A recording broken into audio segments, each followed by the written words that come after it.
tu celular. No seas como los demás. Manda un mensaje de WhatsApp y recibilo gratis todas las mañanas. Radiocaput.com. Todos duermen, algo muy extraño ocurre en los laboratorios químicos. Seguinos en Twitter, @radiocaput, o en Facebook, Radio Caput. Radiocaput.com. Estás conectado. Estás en Caput. Pulso Federal. El latido de un país en transformación. Pulso Federal. Porque para conocer el verdadero pulso argentino hay que escuchar todas las voces. Pulso Federal. Todos los martes a las 13 escucha Pulso Federal por Radio Caput.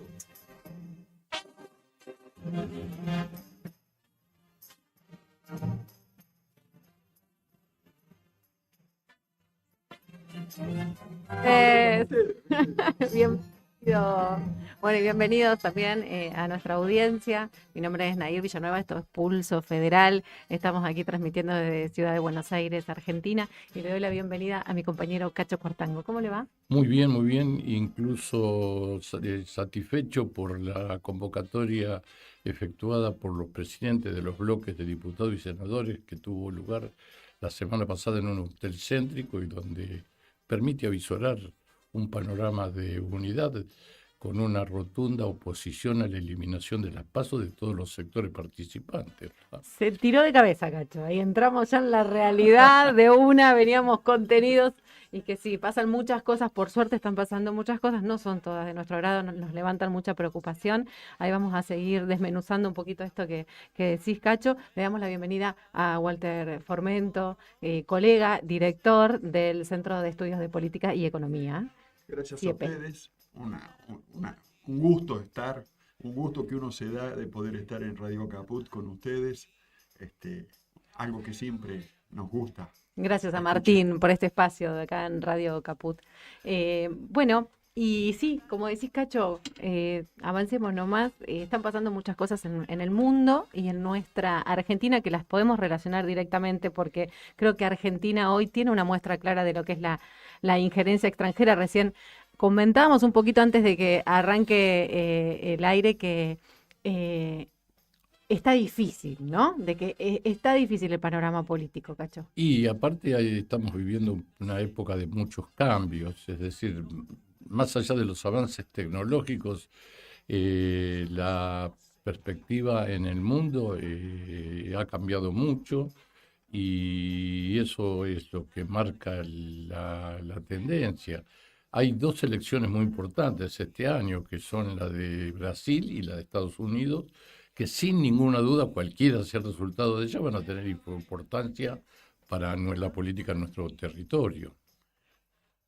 Sí, por supuesto. Particularmente la de Estados Unidos, que es un gran centro de gravedad, digamos, para toda la región. El caso de Brasil es específicamente del sur, de Sudamérica, y Brasil además tiene esta cuestión que el Brasil de Lula, el Brasil industrial, productivo, que tiene en cuenta todo lo que se llama, es muy parecido al peronismo, digamos, en términos de su concepción de mundo y su concepción de región. Y tiene el mismo oponente estratégico que tuvo Perón toda su vida, es decir, Estados Unidos. Entonces, claro que estamos... Que hoy lo tiene cercado, ¿no? Convengamos que Estados Unidos vino haciendo su avance por toda Latinoamérica, lo que es la injerencia en Perú, en Bolivia, en Chile, en Ecuador, en Colombia, ahora en Argentina con Milei, digamos, ya está como rodeando para entrar en Brasil, que es su plato fuerte, ¿no? Claro, pero ese es el Brasil de los republicanos de Texas, Florida, para precisar. Porque si no nos olvidamos que al interior de Estados Unidos hay una fractura estructural desde la caída de las Torres Gemelas en el 2001 y la caída de los fondos, de los fondos financieros del 2007-2008. Con la burbuja inmobiliaria.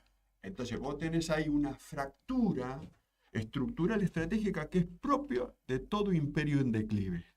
Uno dice, ¿qué pasó entre el 2001 y el 2022? Bueno, la gran potencia imperial norteamericana, británico-norteamericana, porque la oligarquía británica deslocalizó su centro de gravedad con la caída de Inglaterra como centro de gravedad y se mudó a Estados Unidos. A Wall Street, precisamente. ¿No? A Wall Street, esa oligarquía se mudó. Hoy, parte de esa oligarquía se había mudado a China, a Hong Kong, Shanghái primero, y esa China, y ellos comandaban China hasta que perdieron el control de China a manos de Xi Jinping. Xi Jinping en relación a la India y en relación a Rusia, porque no fue esa batalla que en realidad uno dice, ¿cuándo esa línea financiera norteamericana pierde el control de China? Bueno, pierde el control de China cuando es derrotada en Ucrania primero, en el 2014-2016, y cuando es derrotado luego en Irán, en los últimos 3 años.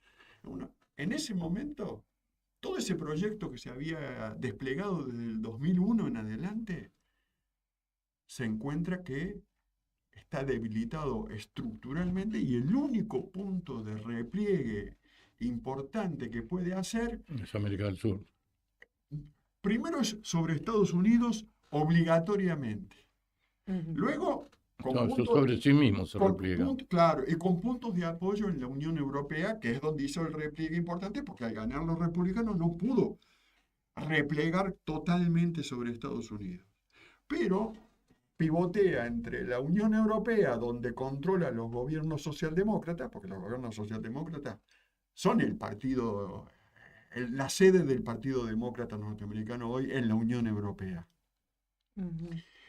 Y luego lo que puede ir desembarcando a partir de sus actores financieros dentro de Estados Unidos. Por lo cual, la situación al interior de Estados Unidos sigue siendo de fractura. Hay una fractura en la oligarquía financiera norteamericana. La fracción globalista que se había desplazado su centro de gravedad a Hong Kong, Shanghái, es la derrotada y la que está volviendo, pero la otra, la que no había podido dar el salto de escala, quedó concentrada en Texas, Florida, y que eso es lo que vemos hoy en el Partido Republicano, lo que vemos en Lamelas, lo que vemos en Marco Rubio, Claro. y la agresividad. Y la agresividad guarda relación con la pérdida de condiciones favorables y de fuerza para llevar adelante e imponer su proyecto. El momento militar de un actor importante guarda relación con la profundización de su debilidad, no de su fortaleza. Quien es fuerte no usa los instrumentos militares, esos son los instrumentos de la política. Claro. Tienes razón, sí. Y refiriéndonos a nuestro país, ¿vos te parece, porque, por ejemplo, desde las relaciones carnales que fueron llevadas a cabo durante los gobiernos de Menem con Guido Di Tella como canciller, y el alineamiento incondicional e incondicionado del actual presidente Milei con Estados Unidos, ¿vos no creés que la posición más correcta sería no tener alineamientos incondicionales, sino operar las relaciones internacionales en función de los beneficios del país?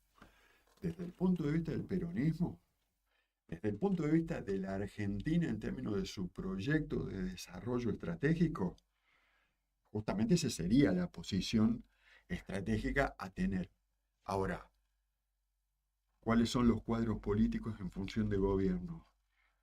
Es decir, estamos hablando de cuadros políticos que tienen un estrecho vínculo con el grupo SOGMA, ¿no? Para hablar de los locales, de ciertos grupos económicos locales, incluso Eunequian, donde ellos no miran, digamos, desde un proyecto nacional. Ellos están mirando desde un proyecto de grupos económicos financieros locales que están de alguna manera permanentemente pivoteando sobre qué sector de la oligarquía financiera norteamericana le permite maximizar ganancias. teniendo en cuenta que cuando hacen ese acuerdo que pareciera que es solo económico, por otro lado hacen un acuerdo estratégico que es dejar de respaldar a Brasil, digamos, poner como prenda de negociación la entrega del Brasil de Lula, del Brasil nacional, popular y latinoamericanista. Yo intuyo eso por lo que uno va leyendo. Claro que atrás de Brasil hay mucho más que Brasil. Están los BRICS. Y lo que pasa es que la oligarquía paulista, la oligarquía económica local paulista, tiene una conciencia una conciencia estratégica de sus negocios. Una burguesía nacional, al decir de Claro. Jauretche. Tienen un nacionalismo que Claro. de lo que carece la oligarquía argentina, digamos, ¿no? Que en Argentina esa oligarquía existió hasta 1970, porque cuando hablamos de la dictadura y de la fusiladora primero y la oligarquía del 76 al 83, ellos mismos se encargaron también de fusilar a la burguesía nacional argentina, al empresariado nacional argentino, que no es que no hay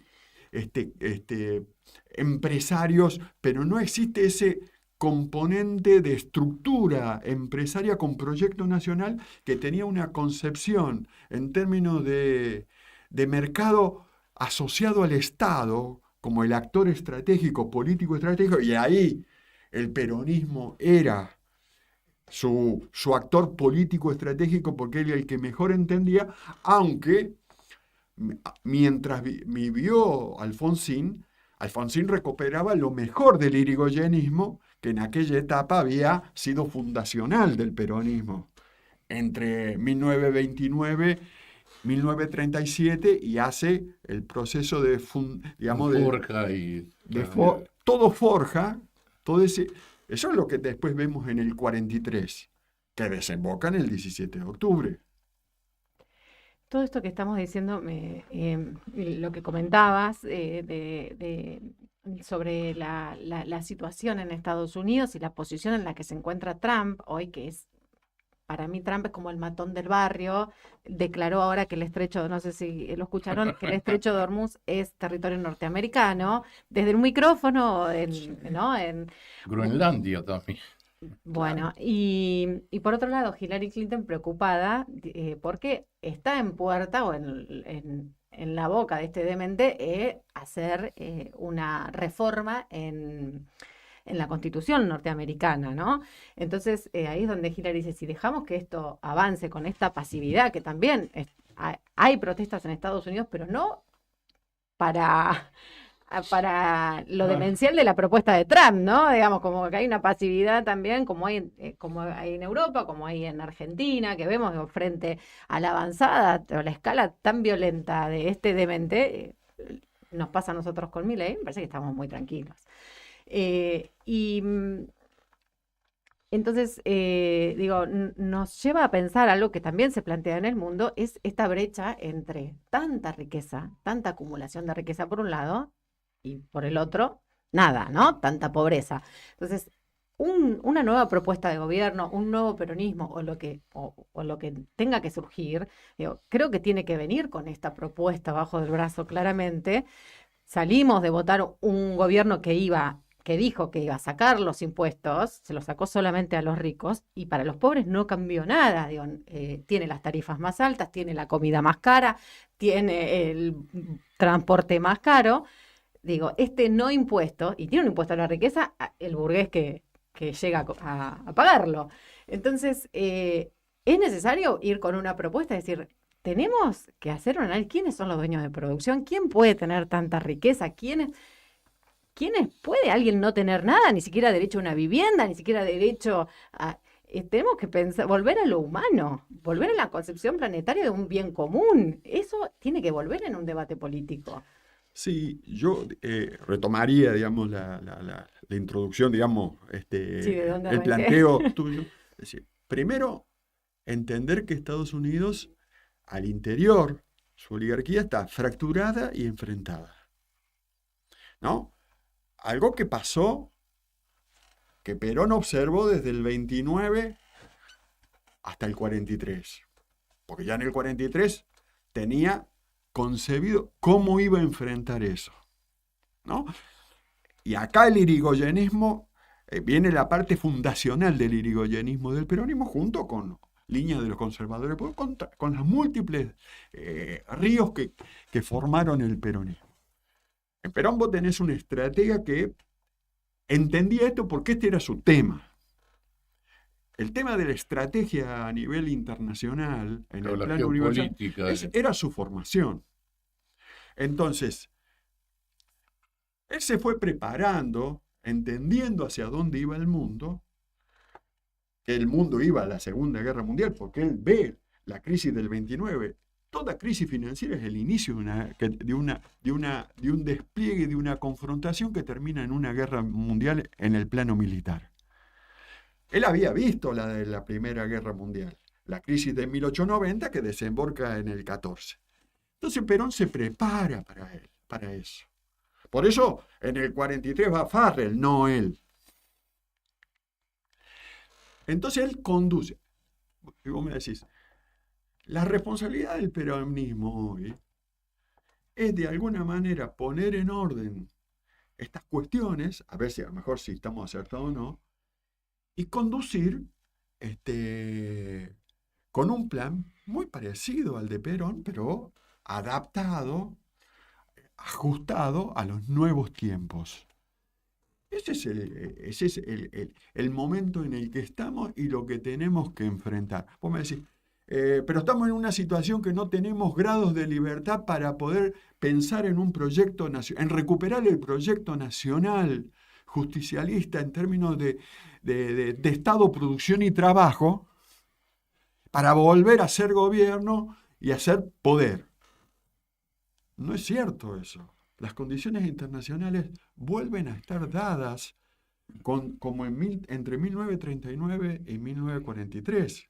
Y una cosa, Walter, que te corrobora lo que vos estás diciendo, es que la Argentina no tiene los problemas estructurales que tienen otras latitudes. No estamos superpoblados, sí tenemos un problema de distribución de la población, un problema demográfico. No tenemos escasez de nada, al contrario, tenemos abundancia de todo, tanto de alimentos como de minerales, como de energía. Lo que nos falta es poner orden y además un Estado presente, porque yo creo que Milei gana siendo disruptivo y aparte invocando un término muy caro para la juventud y para la gente en general, que es la libertad.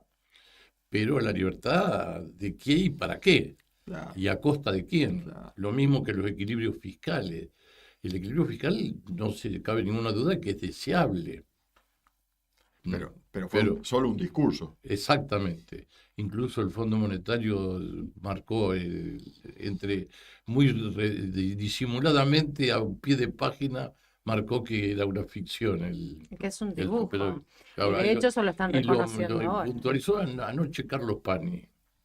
Claro, porque Pani empieza a ver que no puede quedar totalmente pegado.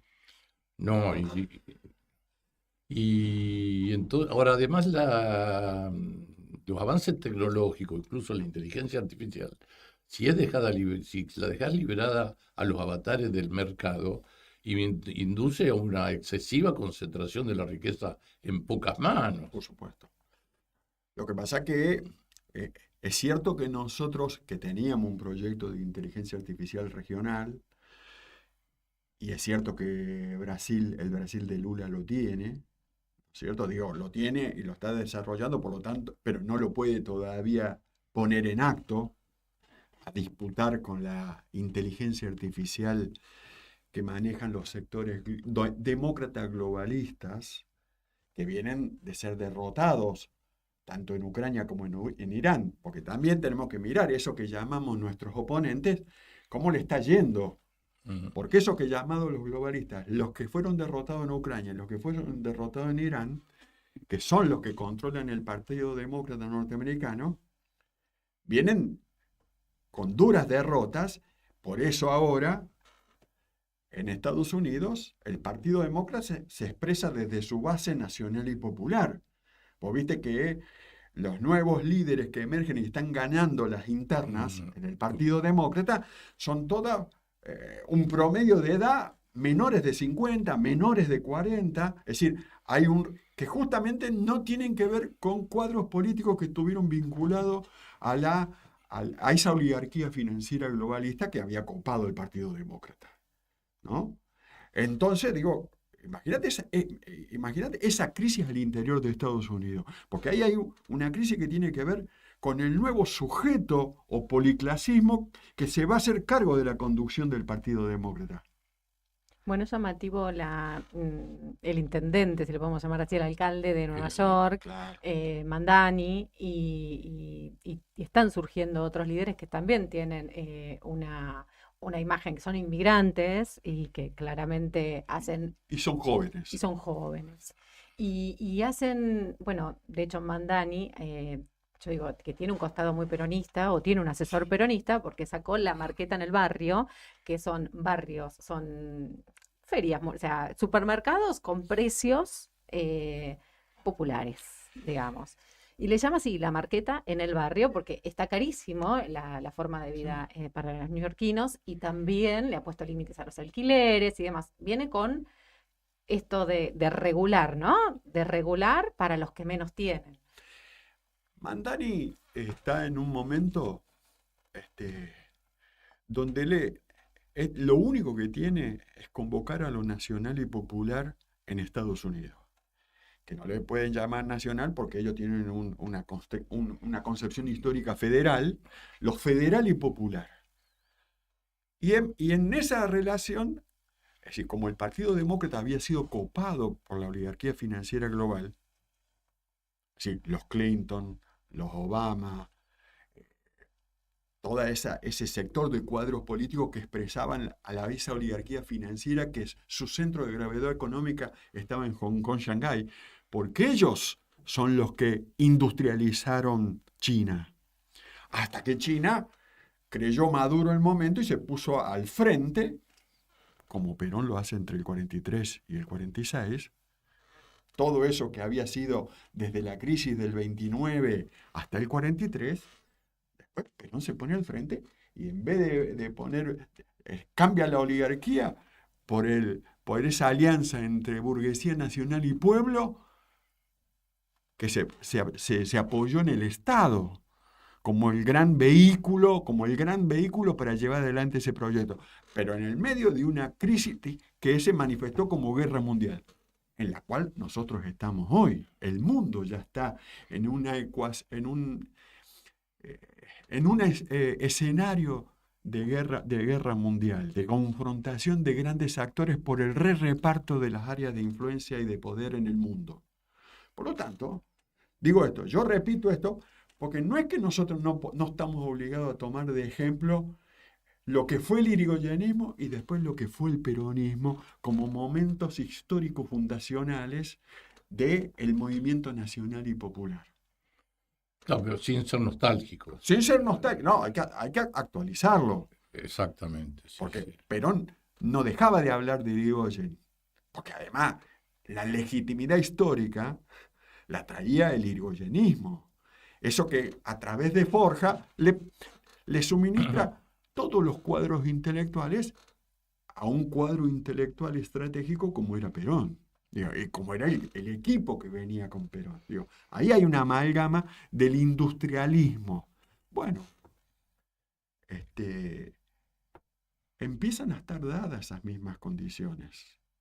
Digo, empiezan a estar dadas porque estamos hablando de un Estados Unidos que viene de una doble derrota militar en Ucrania y en Irán. Es decir, no estamos hablando de un actor que avanza sobre Argentina y quiere avanzar sobre el Brasil de Lula a partir de una campaña de puras victorias. Pero tiene otras victorias. Tiene la victoria de Venezuela, de la cual se jacta el presidente de no haber tirado ni una bomba y estar sacando 48.000 barriles Fue una de escaramuza. petróleo. En el caso de Venezuela Pero es ¿cómo? obligatorio porque sin el petróleo pesado, bituminoso, de la cuenca Venezolana. de venezolana, ellos no pueden producir combustibles para ir a ninguna guerra porque todas sus destilerías están hechas a medida del petróleo pesado bituminoso venezolano, que siempre ha sido su colonia. Claro. Es decir, esa invasión con las características que tuvo guarda relación con romper lo menos posible para quedarse con el control de hay algo que necesitan estratégicamente, porque ellos,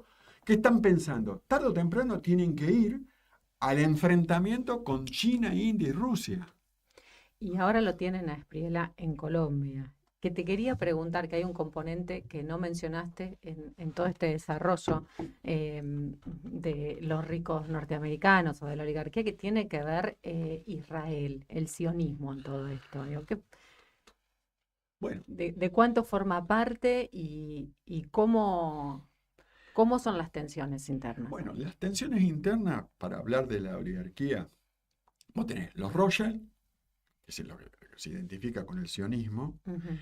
pero es más fácil, es mejor hablar de la oligarquía financiera, porque sionismo termina siendo un vocablo que tiende a la ideología y a que nosotros lo usemos ideológicamente y no para describir nuestro oponente en la ecuación estratégica de diagnóstico.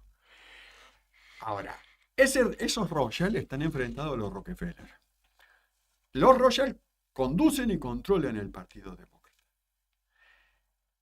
Que lo que Mandani nos viene a decir, es decir, el Partido Demócrata Justicialista Norteamericano, Mandani, lo que está librando es una lucha contra esa oligarquía en el Partido Demócrata. Y lo que estamos observando en la interna del Partido Demócrata y en sus elecciones internas, que está perdiendo la oligarquía esa financiera global. Luego, en el Partido Republicano, vos que tenés la otra fracción de la oligarquía financiera, concentra en los Rockefeller. Los Rockefeller monopolizan el petróleo y gas fósil. Los Rothschild monopolizan el petróleo y gas de enquisto. Esa es la división, incluso una división general. Digo, pero hay divisiones en términos económicos que te permiten caracterizar un actor y otro. Por lo tanto, los globalistas miran Qatar, en cambio los continentalistas republicanos miran Venezuela, que siempre fue de ellos, según ellos. Es decir, el petróleo y gas fósil, porque sus destilerías... Ahora no pagan nada, no pagan impuestos. no hay guerra sin combustible. Por eso digo, están asegurando las fuentes. Y no hay economía norteamericana sin combustible tampoco. No, claro, lo que pasa es que Estados Unidos, con la caída de las Torres Gemelas, que es la interna de ellos, porque hay una fracción que dinamita las Torres Gemelas con mini bombas nucleares que le facilitó Yeltsin a los republicanos, que son los que lo pusieron en el subsuelo de esos edificios. No se cayeron porque le chocaron 2 aviones. Esos edificios están hechos a prueba de todas esas cosas. Es decir, por lo tanto, ¿cuándo empieza la guerra civil en Estados Unidos? En ese septiembre del 2001. Ahora, no hay ninguna oligarquía financiera que haya caído sin una guerra civil interna, una guerra civil que no debe tomarse de manera romántica, sino vista en términos de 2 fracciones de oligarquía que se enfrentan y al enfrentarse alinean a todo el pueblo y la nación norteamericana. Por lo tanto, propia del declive de toda gran potencia. Lo que pasa que, ahora... ¿Esas facciones las podemos ver reflejadas en los apoyos políticos, Por en supuesto. injerencia acá en Argentina? ¿Qué pregunta esa? Bullrich es el Partido Republicano, es Marco Rubio, es los Rockefeller. Ese es el candidato de los republicanos duros que tienen poder en la región, como lo tienen hoy en Estados Unidos. Lo que pasa es que al interior del Partido Republicano nosotros debemos distinguir la línea Marco Rubio, Rockefeller, Texas, Florida. Acordemos, ¿no?, que Marco Rubio es de Florida. Es el núcleo de poder histórico de esa oligarquía financiera que se asienta en el petróleo y gas fósil, enfrentado al petróleo y gas de enquisto, que es el que controlan los demócratas, los Clinton, los Obama, que la doble derrota en Ucrania y en Irán, los ha debilitado tanto que en la interna norteamericana están de capa caída. Por lo tanto, van a hacer lo imposible para que Lula los derrote permanentemente a los Marco Rubio. Incluso van a hacer lo imposible para que sea derrotado en Argentina tanto Bullrich, que es la candidata ideal para Marco Rubio, porque es su par en el Claro. esquema de poder regional. Entonces, digo, ¿y esto por qué es positivo visto desde el proyecto nacional y popular? Porque cuando entre ellos se pelean, se abren las condiciones para que los proyectos nacionales y popular se puedan recomponer y de nuevo hacerse presente en el escenario de la disputa político-estratégica. Esto es lo que ve Perón desde el 29 hasta el 43, que es cuando ya pone en marcha lo que venía armando y tejiendo, porque esto él lo ve en el 29, él la crisis del 29 la leyó así. Por eso nosotros estamos obligados a aprender a leer así. Porque nosotros, los periodistas, fijándonos en eso, porque no es solamente leer los libros, sino después, bueno, ¿en dónde los aplico? Porque, digo, yo no soy tan lúcido como Perón. Digo, ahora dije, ¿cómo él miró la crisis del 29? ¿Cómo ve el inicio de la Segunda Guerra Mundial? ¿Por qué el 43 es el momento de dar el primer salto cualitativo y mostrarle a la sociedad argentina que hay alternativa, que hay proyecto estratégico? Te destaco un detalle que no es menor. Antes de Farrell estuvo Ramírez y Rawson, Sí. o Rawson y Ramírez, no me acuerdo el orden. pero- Sí, tenés razón. Y respectivamente, cada uno fue vicepresidente del otro, y Perón fue vicepresidente de Farrell. Ahora, cuando Perón se baja del balcón de la Casa Rosada el 17 de octubre del 45, podía haberle pedido la renuncia a Farrell, y le pidió que convoque a elecciones. Es decir, tremenda diferencia con sus antecesores, Por supuesto. incluso con el mismo Farrell. Por supuesto. Todo un equipo bajo su conducción. Mm, Por lo tanto, fue haciendo la escalerita. exacto. Y después legitimarse con el voto popular Está- en una elección que no se la tenía muy clara. Y en un marco internacional de cierre de Segunda Guerra Mundial. Por lo tanto, había condiciones favorables porque los otros estaban metidos en eso. Y nosotros, por eso es importante acá, cuando hacemos estas charlas, hablar de la guerra de Ucrania y la guerra de Irán. ¿Por qué? Porque en esas dos guerras, la OTAN y los globalistas salieron derrotados. Por eso los republicanos están a la ofensiva. Ahora, están a la ofensiva y necesitan consolidar la región bajo su control para poder desde ahí, a lo mejor, ir por la Unión Europea, que todavía, porque los globalistas derrotados en Ucrania y en Irán, repliegan sobre la Unión Europea porque no pueden replegar sobre Estados Unidos porque está bajo control de los republicanos duros.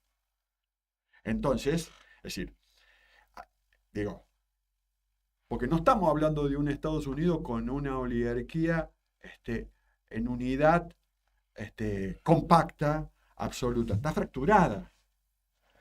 Porque estamos hablando incluso de una oligarquía que está en declive. Porque el actor en ascenso es la multipolaridad. Ujú. Digo, toda esta cosa, alguien sabe más que nosotros, particularmente que yo. Yo siempre digo, yo tengo que decir estas cosas porque de alguna manera o me corrigen o alguien lo lleva mucho más en profundidad que sabe más que uno. ¿Entendés? Que aprendiz en estas cosas. Entonces, eso es lo que me parece que nosotros, los peronistas, tenemos que hacer. Es decir, empezar a ver cuál es la parte vacía de nuestro oponente en el vaso y cuál es la parte llena que tenemos en nuestro vaso. Pues si no, nos podemos quedar con que nuestro vaso está vacío. Y no es cierto, está medio lleno. Tenemos que completar. Claro. Ahora, a veces, la fractura en Estados Unidos, esta guerra civil en Estados Unidos que va en ascenso, Es decir, nos permite entender a cuánto le vamos a llamar que el vaso está suficientemente lleno para entender por qué hay que consolidar los grados de unidad.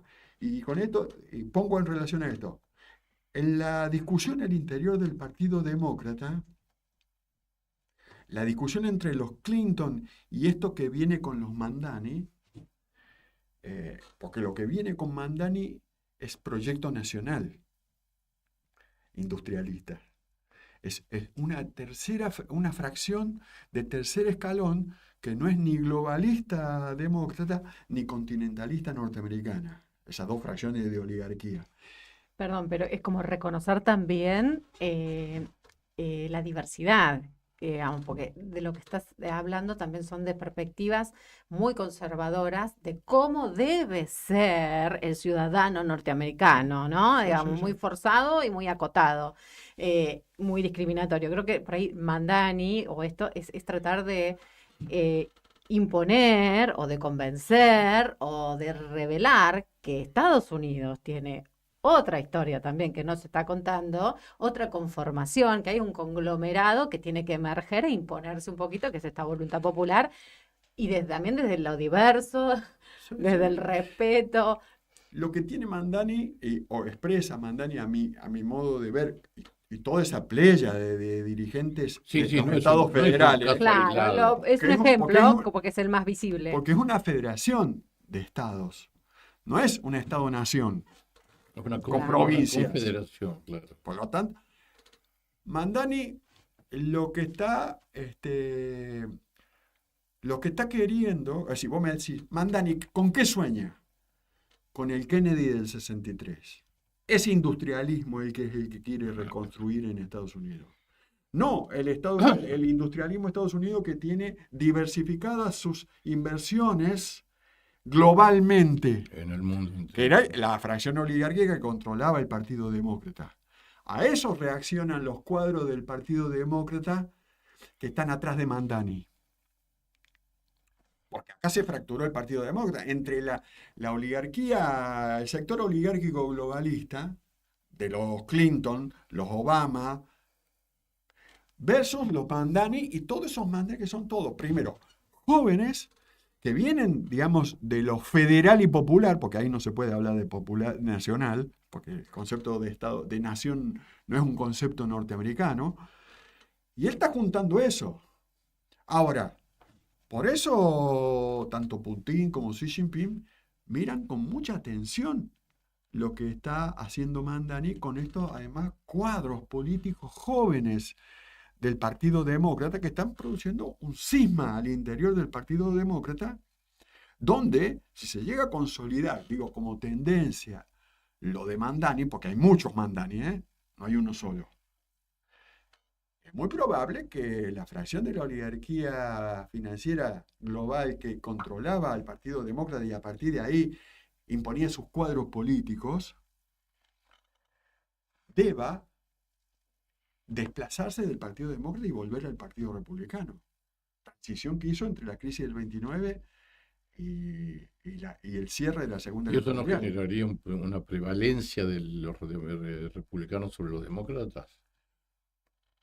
Porque sería es decir, lo que se mudaría solamente la oligarquía que está en el Partido Demócrata. Es como si vos dijéramos, bueno, se universalizaría la presencia de esto que se expresa a través de los Mandani, que son jóvenes. No, pero en lo inmediato, digo, obviamente. No, seguro. No, en el mediano plazo no cabe ninguna duda. Bueno, yo no entiendo tan profundamente la cuestión norteamericana como para decirte eso, porque eso casi habría que estar ahí. Sí. Pero claro, estamos hablando también de concentración de poder económico. Quizás en lo que es poder de convocatoria, esto es lo novedoso y de demostrar, bueno, creo que son muchos los legisladores. Además, los republicanos tienen el tema de que no tiene la reelección, no puede ir por la reelección. Y es muy importante, claramente, Estados Unidos. Los republicanos tienen a los Rockefeller atrás, es decir, que es un núcleo financiero oligárquico,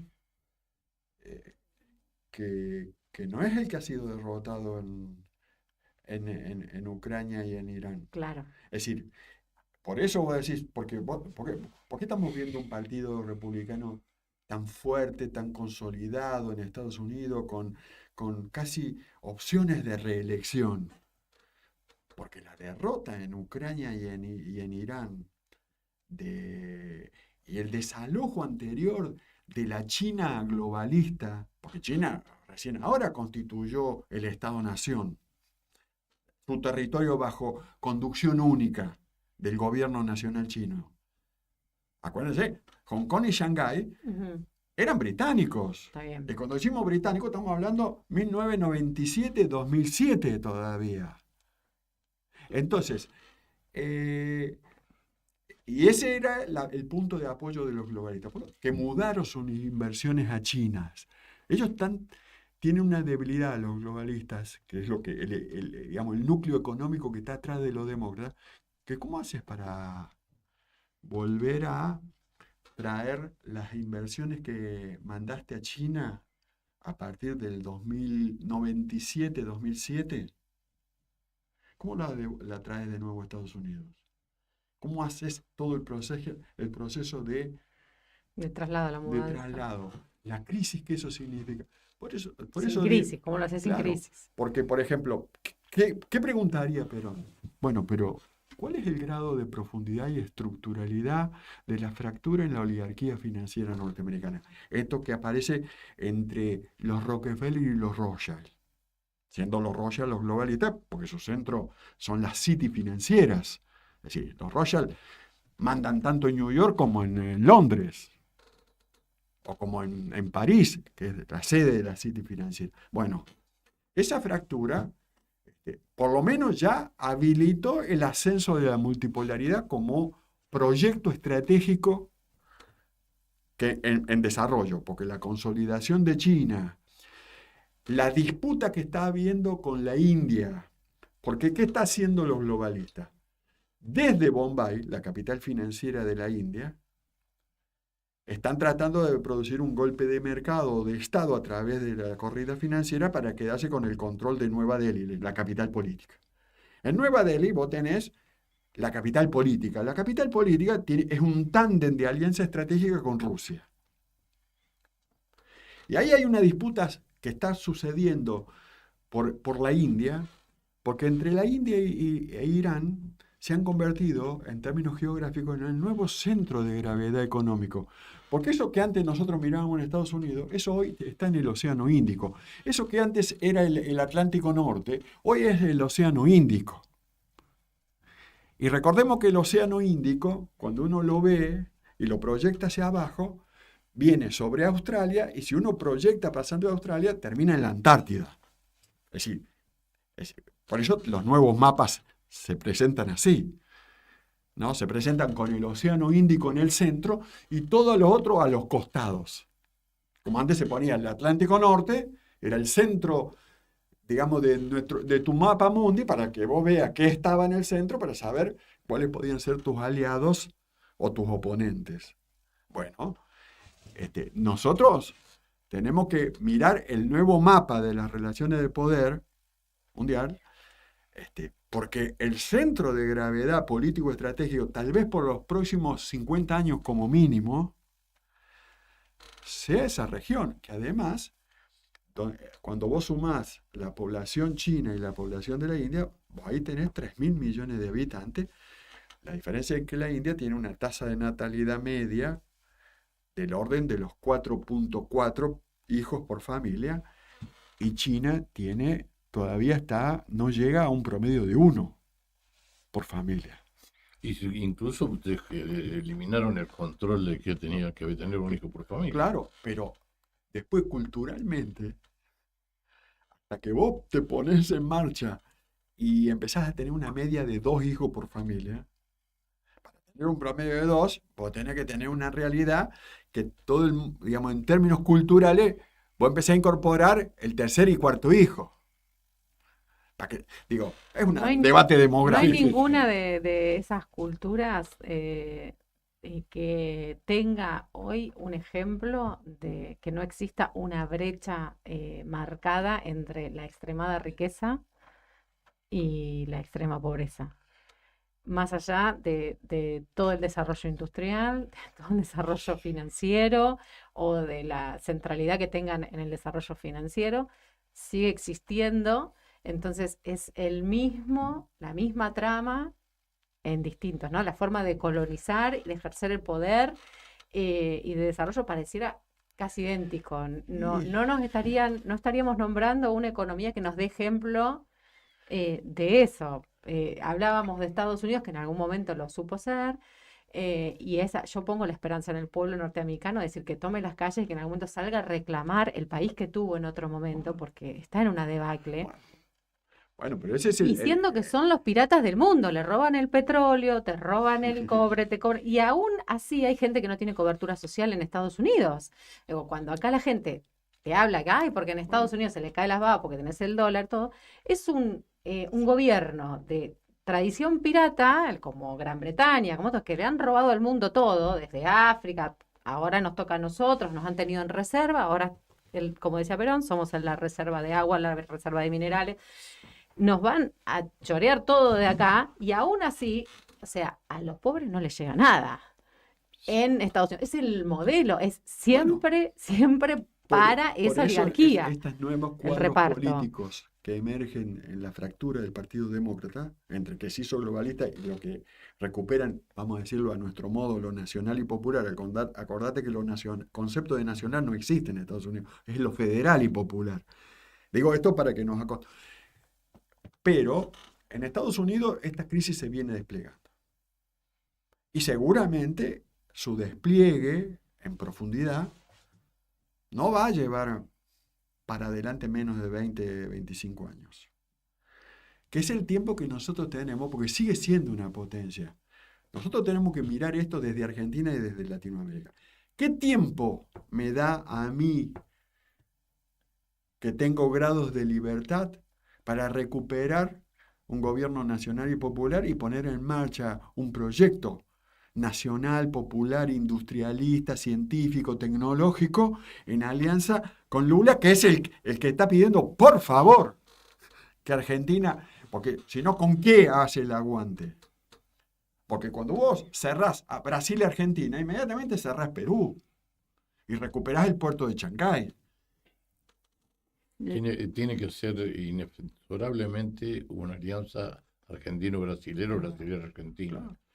Eso es cierto. Realmente. Hay que ganar las elecciones y hacer la alianza. Supuesto. Ganar las elecciones y hacer lo antes posible, porque ya nos están destruyendo las centrales nucleares, nos están vendiendo todo, los científicos. Ahora hubo 400 despidos o becas que no se renuevan en el CONICET. Hay un retroceso. Pero los compañeros tienen que saber del complejo científico tecnológico argentino que cuando el peronismo retome condición de gobierno, nosotros vamos a recomponer todas las condiciones para que el complejo histórico, científico, tecnológico se vuelva a poner en marcha, en serio. Ahora, Walter, el punto es el siguiente. Nosotros tenemos necesidad de elaborar una línea discursiva que cautive y de propuesta, ¿verdad? Exacto. No en 20 años, en meses, en pocos meses. Sí, ¿Y cómo se hace eso? ¿Cómo se podría hacer eso? Y aquí el que tendría que hablar sos vos. Pero vos sos el entrevistado. Yo soy el entrevistado porque estamos buscando ideas. No. Yo podía aportar esto. Porque es decir, el diagnóstico, yo puedo aportar. Después, eso es un tema de conducción político-estratégica, es decir, los cuadros de conducción estratégica. Claro que yo me sentaría en la mesa si es necesario que alguien de alguna manera garantice que el café esté caliente. Pero una vez hecho el diagnóstico de situación internacional, eso está clarito. Cuadros de conducción, que son los que tienen el diagnóstico del día a día de la calle, de los compañeros de las distintas fracciones en las distintas provincias, que uno de alguna manera viene escuchando el rum rum de que esto está como ensayándose o sucediendo. Yo lo que estamos charlando acá, uno que está diciendo, bueno, ¿cómo están las condiciones internacionales en términos de grado de posibilidad de que si yo atropello, paso? Ahora, el tema es el siguiente, porque en serio, es la inmediatez de Claro. las elecciones. El 2027 está a la vuelta de la esquina. Yo diría que fue un gesto muy bueno la reunión de la semana pasada convocada por los presidentes del bloque. Es solo un principio, Claro. un principio. Yo creo que tenemos que recuperar a todos los compañeros de los sectores, incluso a los gobernadores de provincia, a todos, Por supuesto. y elaborar una propuesta, ¿no? Una propuesta que abrive en la esencia de las tres banderas del peronismo, que son la independencia económica, la soberanía política y la justicia social, pero no con una visión nostálgica, sino con una visión hacia el futuro, ¿no? Y hacia el futuro yo creo que incluso hay una buena señal, que es la siguiente. La Unión Industrial, que es la que redactó la reforma laboral en los estudios, está en desacuerdo y muy disgustada por los resultados de la reglamentación de esa reforma laboral que quedó en manos de Sturzenegger. Claro. ¿Por qué? Porque no les es funcional a ellos para negociar con el poder sindical y con los trabajadores. Claro. Entonces, aprovechando esas circunstancias, tenemos que hacer una propuesta que sea creíble, comprable y que recupere los votos. Por ejemplo, no le podemos dejar regalado a Milei la bandera del equilibrio fiscal, porque inclusive era una bandera que Perón sostenía y que también la sostuvo Néstor con los superávit gemelos. Exacto.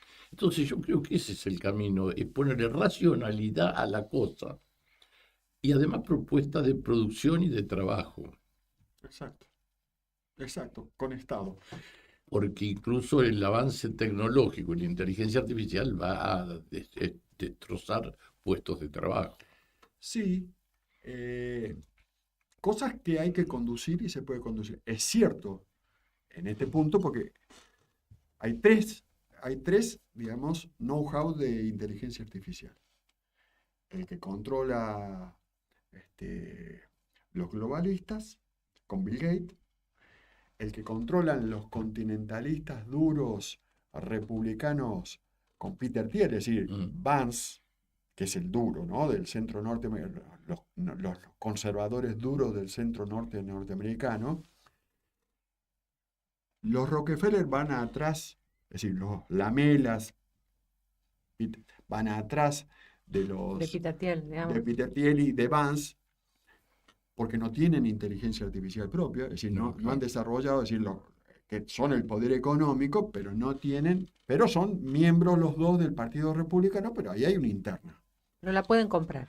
Y la tercera es la IA china multipolar, que como es abierta, porque China ya viene con este proyecto como diciendo, bueno, esto, porque el diseño es, vos podés tomarlo y darle tu impronta. Y sin costo. Entonces vos decís, bueno, hay contexto internacional, Lula, en el caso de Argentina, Lula lo dijo con todas las palabras. Es decir, si hay alguien que va a apuntalar todo proceso donde el proyecto nacional y popular en Argentina es gobierno, lo va a apoyar porque además acaba de ser sujeto de agresión por los otros intereses, porque lo fueron a buscar y lo nombraron con nombre y apellido que iban por él. Entonces le habilitaron a Lula a también a empezar a hacer política regional para constituir y fortalecer cuadros políticos alternativos al proyecto Peter Lamelas o al proyecto ese que expresan los republicanos duros, que vuelvo a decirte, tienen una interna fuerte, porque una cosa son los muchachos de Texas y otra cosa, los Marco Rubio, y otra cosa son los muchachos de Vance. Son dos. Están mirando dos proyectos estratégicos distintos. Ahí no hay comunidad de proyectos estratégicos. Lo que pasa es que los que tienen poder, que son los que están atrás de lo que, el Comando Sur y acá apoyan, su candidata es Bullrich, no tienen las TICs de inteligencia artificial, no controlan TICs propias. Son Rockefeller. Los Rockefeller. Digo, eso es lo que está atrás del embajador Peter Lamelas, que ahora lo vemos todos los días en los programas. Digamos, están lanzados. Entonces, digo, pero eso a veces no es un signo de fortaleza, el hecho de que vos todos los días tengas que estar públicamente expuesto. No, pues por ahí puede ser de debilidad. Exactamente. Ahora, la debilidad seguramente no viene por nosotros, por la amenaza que puede ser Lula, o por lo que puede ser China, porque todavía no lo es, sino por la propia interna norteamericana. Lo que pasa, vos me decís, y bueno, y entonces, ¿dónde ponemos el acento sobre las IE?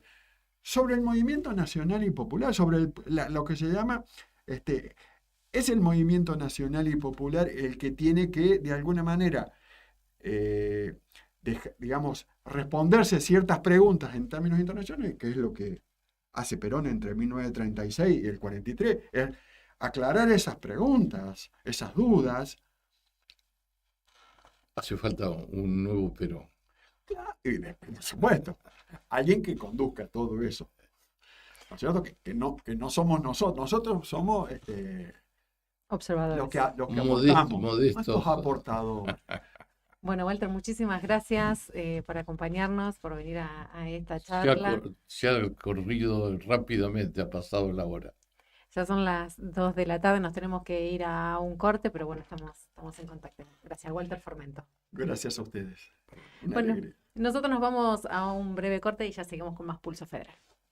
Ya regresamos con Pulso Federal por Radio Caput.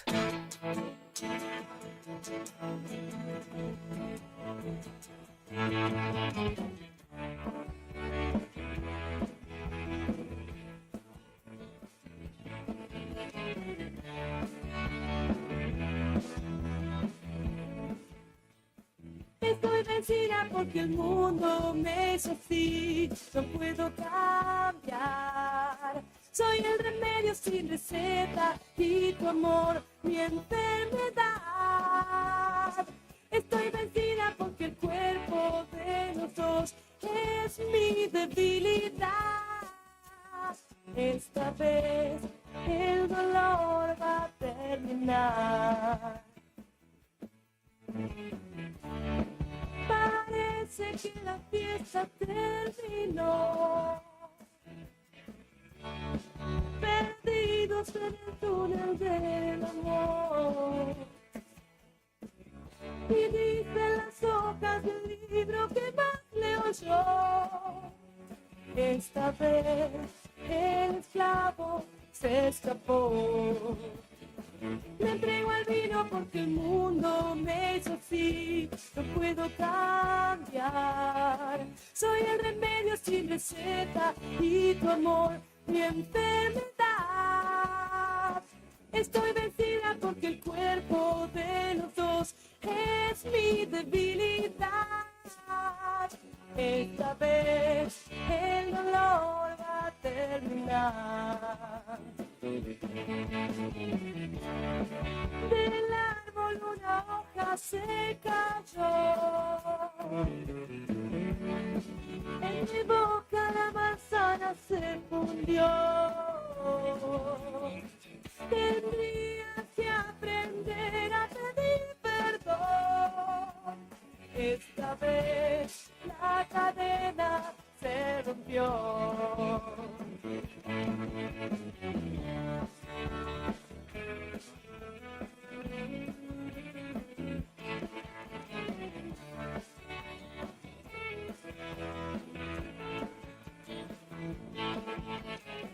Tendrías que aprender a pedir perdón. Esta vez el esclavo se escapó.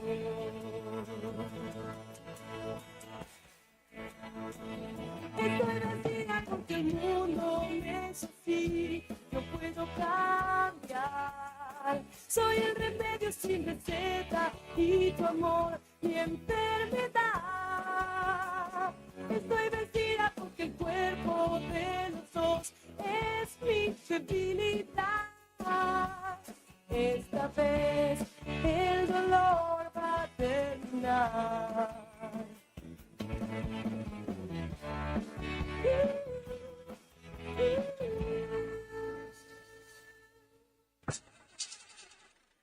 ¿Sabe lo que pasa? Acá le está fallando el engranaje. Si usted no le pone un poquitito de Radio Caput, el engranaje va a seguir fallando. ¿Radio? Caput. Y un recuerdo En Caput del Papa Francisco. pasan cosas. Querida Ana María, de modo especial rezo por la madre, rezo por vos, rezo porque son luchadoras. Estoy seguro que, además del reconocimiento de la humanidad, Dios las tiene muy en su corazón. Son luchadoras. Lucharon por la justicia y nos enseñaron el camino. Me alegra que vos sigas estas huellas de tu madre, que la transmitas a los demás en tu audición radial. De modo especial rezo por la madre, rezo por vos, rezo por tu madre, Esther, y rezo por todos los hombres y mujeres de buena voluntad que quieren llevar adelante un proyecto de justicia y de fraternidad entre todos. Son luchadores. Nos enseñaron el camino. Radio Caput. Que Dios los bendiga a todos. Esas cosas. Radiocaput.com. Todos duermen, algo muy extraño ocurre en los laboratorios químicos. Seguidos en Twitter, @Radio Caput, o en Facebook, Radio Caput. En Caput Quiero contarles un poco que pasa en Radio Caput. pasan cosas. Y cuando uno entra, todos te esperan con una sonrisa. La pecera llena de gente, esa radio te sonríe. Es una radio que enseña, porque para mí la radio tiene que ver con eso, con lo que se transmite. Todo es sonrisa, todo es amor. Es una radio hecha con muchas ganas de hacer las cosas bien, ¿no? No sé llamarlo un premio. Me parece que es un lazo entre la radio y las madres. Un lazo de amor, un lazo de comprensión, que es lo que a uno le hace falta para vivir. Radio Caput. Así que Radio Caput, a todos, a los compañeros, a los chicos, a todos. Les prometo que hasta el último día de mi vida, mientras pueda respirar y aunque sea caminar unos pasos, voy a seguir en esta lucha para ustedes, por ustedes. Esas cosas. 5, 4, 3, 2, 1. ¿No quieren? Mate. Bueno, a ver. Ok. Sí. Sí. Ahí sí puede ser. Radio Caput. Radio Caput. Radio Caput. Esto es Radio Caput. Buenas noches, muchas gracias. Continuamos con Pulso Federal por Radio Caput.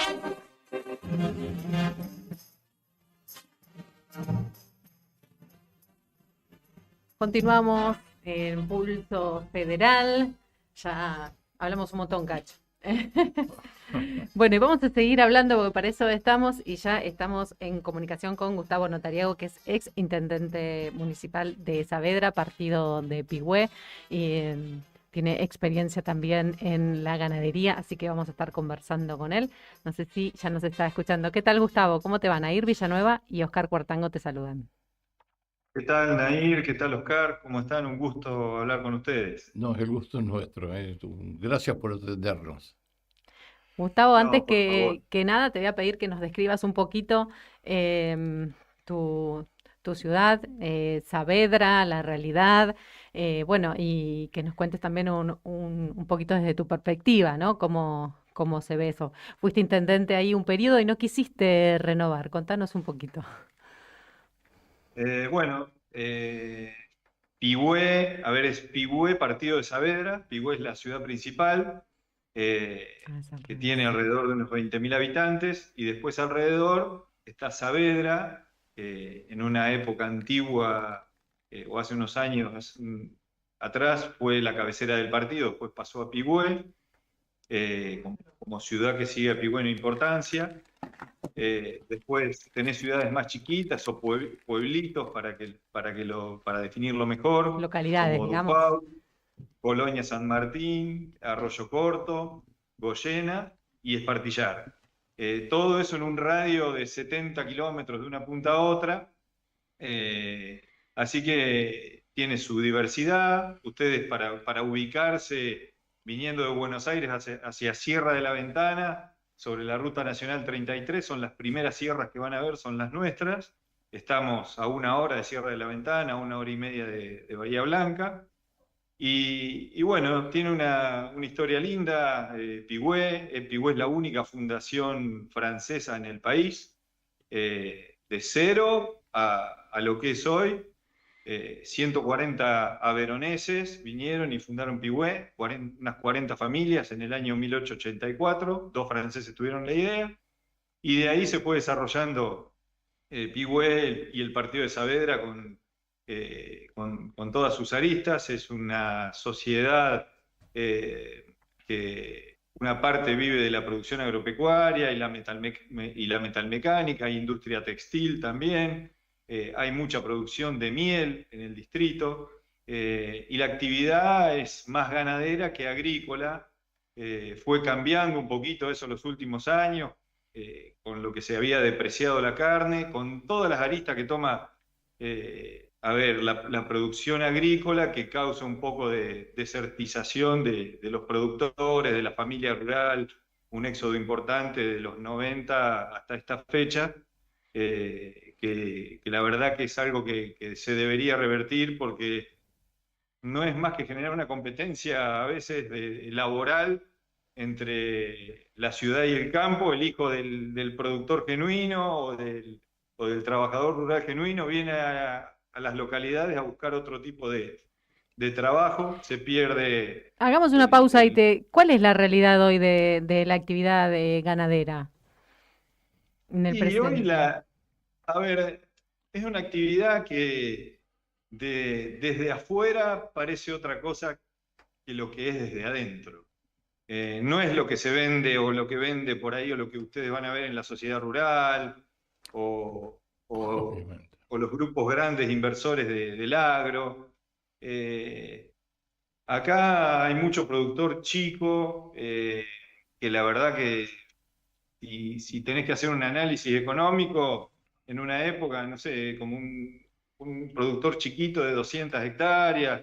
La unidad económica de producción es más o menos 200 hectáreas en la zona. No, hoy es mucho más. Hoy es mucho más.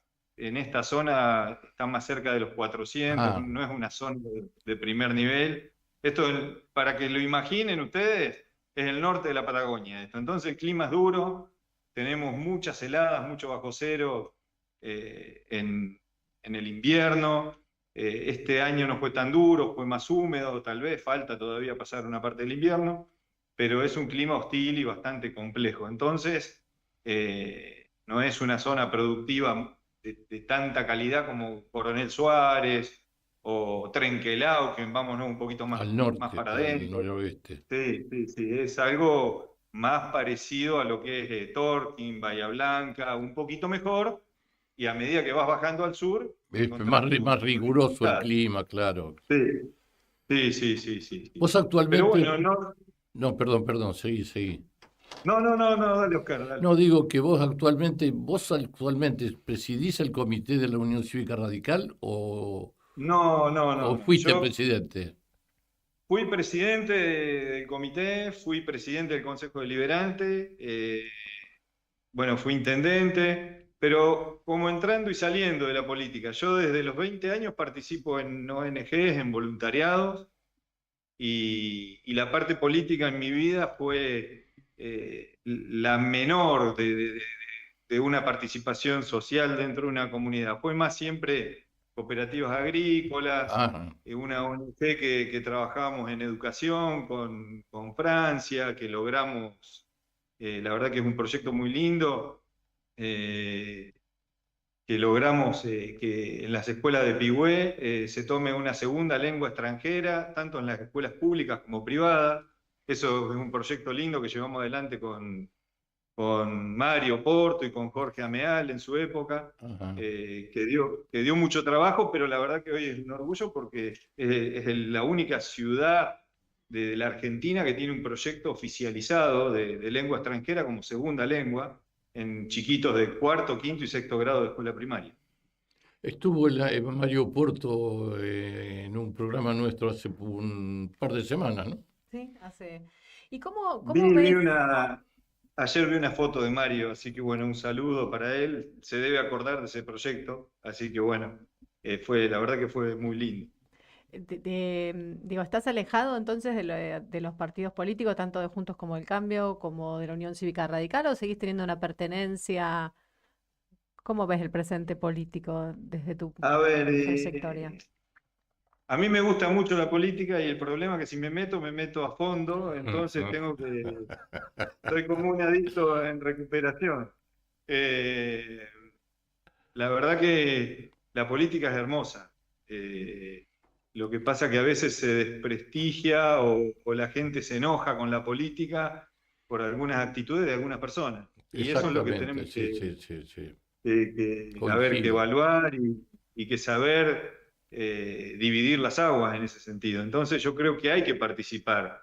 Y no solo en política partidaria, sino en los clubes de barrio, en las comisiones de las bibliotecas, en las cooperadoras de las escuelas. Y ahí haces política pública y colaborás, y la verdad que es muy genuino y se necesita gente que acompañe a las instituciones. Yo creo que la primer falencia en la política partidaria es esta, que la gente no tiene una participación primaria en otros estamentos, que eso también es formativo hacia la política. Yo creo que muchas veces el político se tiene que bañar de esa realidad, de lo que pasa en el barrio, de lo que pasa en la escuela, de lo que pasa en la salita de salud o en la CAP del barrio. Eso se necesita. Entonces, yo creo que es un paso para valorar lo que uno tiene en cada lugar, para cuidarlo y generar algo, una sinergia positiva en este caso. Coincido plenamente con eso. Inclusive yo te diría que hay distintas realidades. En el interior hay muchas realidades distintas y que no se comparecen con la visión que tenemos en el AMBA, que es la Ciudad de Buenos Aires y el conurbano bonaerense, ¿no? Sí, yo estoy de acuerdo, y uno a veces se enoja porque todo se mide en votos a veces y no es tan así. También hay que medirlo en territorio, en lo que pasa en el interior, quién maneja una comuna, por qué la maneja, qué es lo que hace. Acá hay muchos políticos de la provincia que han salido desde municipios y la verdad que han hecho tanto peronistas, radicales, algún intendente del PRO o socialistas, que han hecho excelentes mandatos. Después se complica cuando pasás a jugar el Nacional B y la primera. Ahí se pone complicado, donde ya empiezan a haber otros intereses y otras complicaciones y le piden al político que vote algo contrario a lo que piensa para obtener algo a cambio. Y cuando digo algo a cambio, un proyecto para su pueblo, para su ciudad. Es muy dura la política en ese sentido y a veces deja mal parado a personas de bien que lamentablemente por seguir un mandato partidario tienen que resignar lo que piensan. Y eso es duro también. Por eso uno dice, bueno, después de ser intendente, tenés que estar dispuesto a pasar a jugar en la provincia o en la nación, en algunos... Pero es necesario así, digo, llegar a ser un senador requiere que uno tiene que dejar las convicciones en su pueblo, sí o sí. No hay una forma, pasa todo el tiempo. La mayoría de las veces yo he visto cosas o votos que, no te puedo decir el 100%, pero una gran mayoría, y cuando digo gran mayoría, cerquita del 100%, que terminan votando distinto a lo que vos sabés que piensan. Y en todos los partidos pasa. Entonces, eso es complicado y a mí me cuesta aceptarlo. Entonces, si uno no está dispuesto a veces a eso, yo creo que tiene que No, esas son quedarse donde decisiones está. personales, claro que Sí. Pero bueno, y no es todo así respetables, tampoco. además. No es todo así tampoco. Y más allá de eso, hay gente que conozco que trabaja muy bien y hace las cosas bien, porque hay que ser realista. Y hay mucha gente que es sincera, que te dice, mira, yo esto no lo negocio porque es mi ideología, y la verdad que lo entiende. Entonces uno no pierde tanto tiempo discutiendo el sexo de Los Ángeles, y entonces creo que va allanando camino. Que me ha pasado con políticos de peso eso también, de decir, che, por acá no les parece que hay que cambiar de idea. No, esto es puramente ideológico. A veces es malo también no abrirse, pero creo que es necesario ser sincero en algunos momentos en la política. Y antes pasaba más, me parece. Antes uno he hablado con políticos de muchos años, y hablaban de sentarse a tomar el café y de discutir después de que tenían la sesión, y no tener una amistad, pero ir a comer juntos. Y respetarse, sí. Sí. A mí me tocó. Yo fui adversario político de Hugo Corbata, que usted lo debe conocer. Sí, lo conocí. Bueno, Hugo falleció lamentablemente, pero Sí. bueno, con Hugo yo tuve miles de discusiones, pero nos sentábamos a hablar. Eso es lo que está faltando, me parece, en estos momentos. Yo creo que sí, es todo como muy transversal, como muy violento, hasta en algunos momentos, y no está bueno. A mí, la verdad que no me gusta. A mí me gusta que todo se haga bajo el respeto, bajo... Exactamente. Es fundamental, el respeto hacia el otro. Yo creo que no podemos construir nada si nos estamos puteando. Recuperar la Entonces, política como herramienta, separarla es así. de algunas Es así. La gente tiene nombres personales. demandas, tiene prioridades. Yo creo que, bueno, se termina abrazando algún estilo a veces porque hay muchos errores previos de muchas cosas que pasaron, de todos los partidos que dominaron el ámbito político. Incluso cuando digo todo, hablo del mío también. Entonces, yo creo que lo que hay que corregir es eso, es el diálogo, el respeto, las convicciones genuinas. Mucho se habla del peronismo, pero yo creo que la UCR dejó un vacío importante, porque su achicamiento, su silencio, su alquiler o como como sello, Sí, digamos, a ver, transformarse nada más que un sello, ha dejado para mí un vacío, sobre todo, que es lo que vemos que está mucho el apoyo joven a Milei, ¿no? Sí. Basta que el partido mismo no sabe hoy, creo que yo escribí una nota ahora uno o 2 días después de la convención provincial, en el cual un grupo de muchos intendentes se retiraron de la convención por no estar de acuerdo qué políticas partidarias seguir.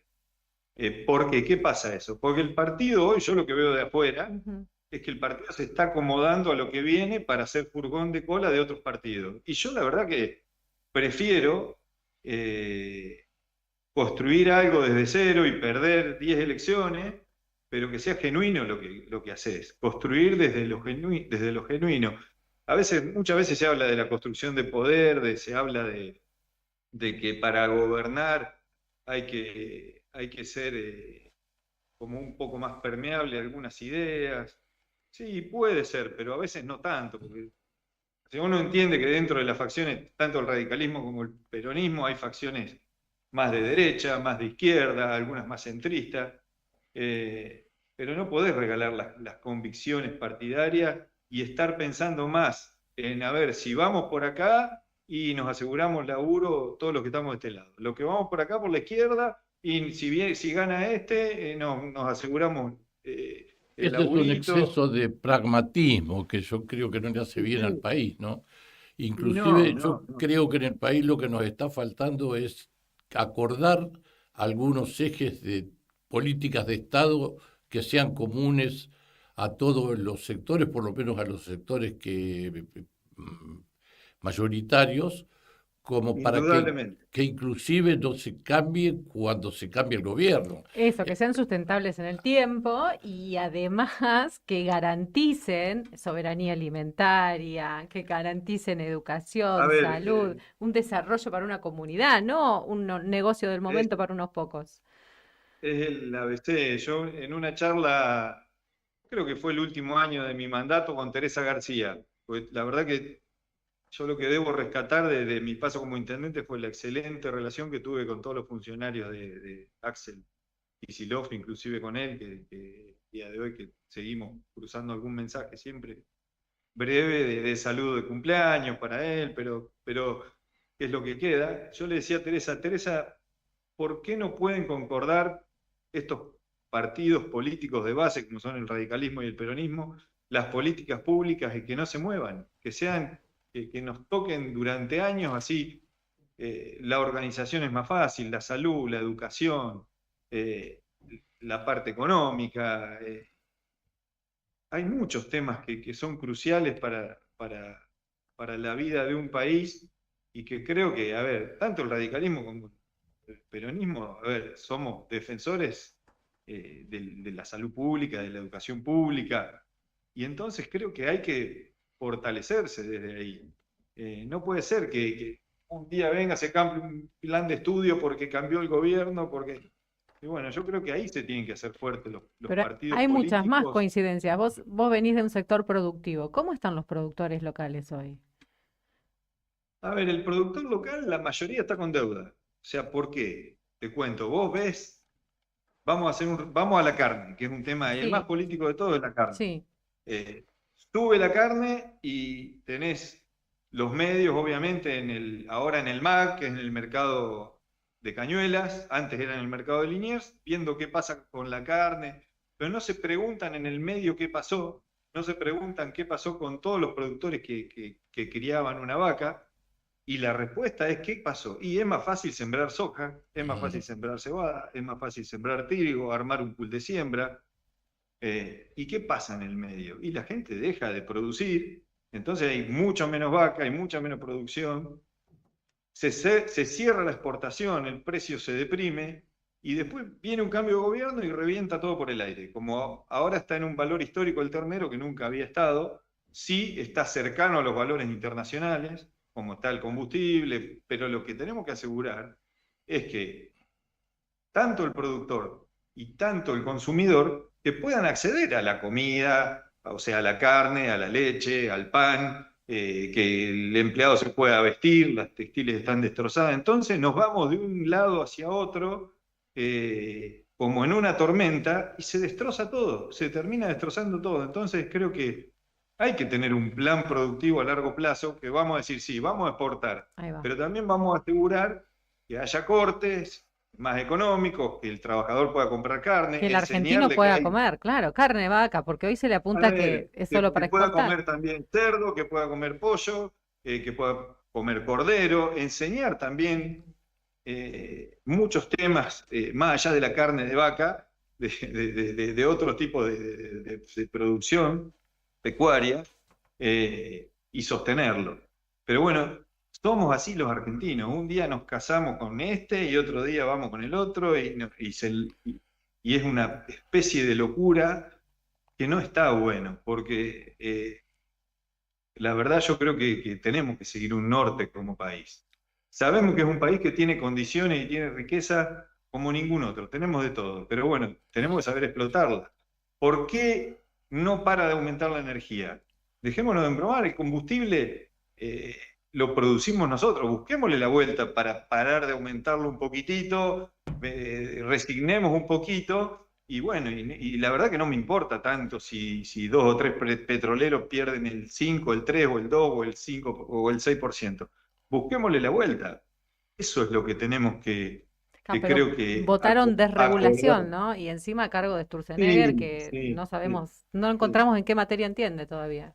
Entonces nos vamos de un lado para otro, que no está bueno. O sea, y eso es lo que tienen que hablar los partidos políticos, que tienen que educar políticamente, no solo al votante de a pie, sino también que tienen que hablar con el empresariado. Yo sé que es difícil, que es otro mundo, que estamos lejos a veces, los que nos criamos con lo básico, que esta gente, pero bueno, hay que poner un freno a algunas cosas también. Entonces tiene que haber un equilibrio en un país donde, a ver, no te digo que se regalen las cosas, porque nada tiene que ser regalado.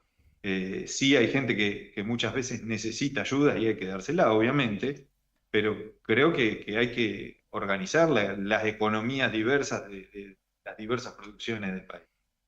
Bueno, ha sido un gusto conversar con vos y esperamos tenerte nuevamente en otra ocasión, ¿eh?